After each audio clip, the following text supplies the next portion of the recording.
Hi there everyone and welcome to the show. Palfrey, Matt, hands behind your backs. We asked 100 Pizza Hut employees the top 3 negative characteristics that they found in fellow Pizza Hut employees. Palfrey? Sarcasm. Ooh, good answer. Our survey says... but it wasn't the top answer.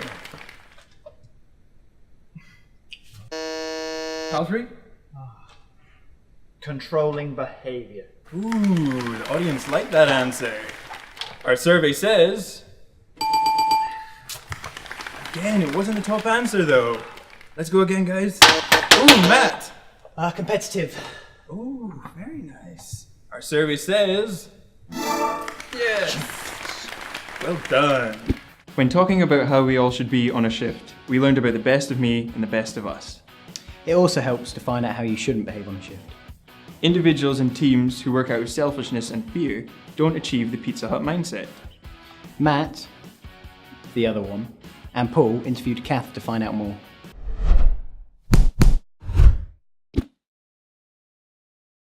Hi there guys, it's our fourth programme today. We're going to be looking at the negative behaviours, which, let's face it, there's at one time or another we may have done. So, Kath. Yeah, it's an interesting one, isn't it? Because I think most organisations, ourselves included really, we kind of shy away from talking about some of the things that we don't want to do.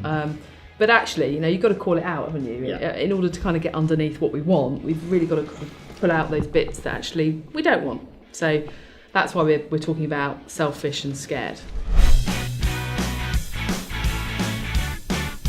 So, selfish and scared. What does selfish mean? What behaviours are we talking about? We're talking about selfish behaviour. Okay.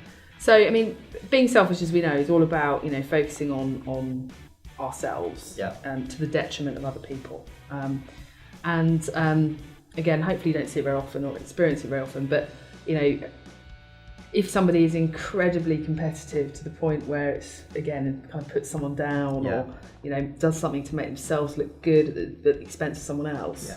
Those are the sort of things that really just, we just don't want them. We don't need them. They don't help us to be the best of ourselves or the best of the team. So I've been in some restaurants where they work really well together as a team because they're not selfish. So, if you go back to something like Tips, for example, you get your little groups of teams where they share with the guys that are making the products out back because ultimately they're one team. And so, you see examples of where teams do let things like being selfish go and they perform really, really well. Think about being scared. It's about kind of operating in an environment of fear, isn't it? So if you're a team member, making sure, well, firstly, you're open to learning, so you know what you're doing. As soon as you know what you're doing, then you take out a lot of that fear, don't you? Definitely. And that really helps you to kind of not be too scared. You feel accustomed, you feel comfortable with what you're doing. Exactly. So making sure that you take the opportunity to learn wherever you can, and you really do those training modules, and you do seek help and advice.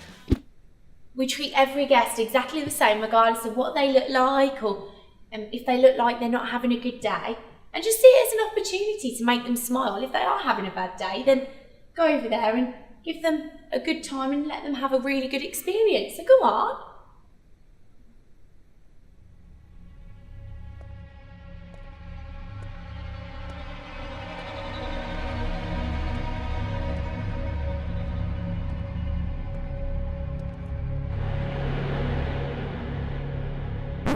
Hi! I'm ready to order.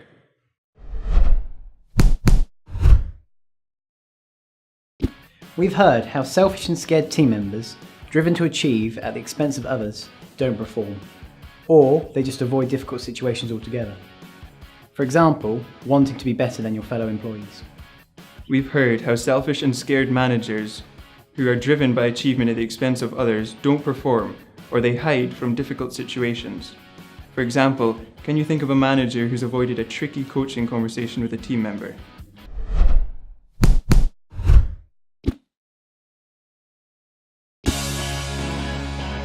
For example, a manager avoiding conversation. Damn it. So close.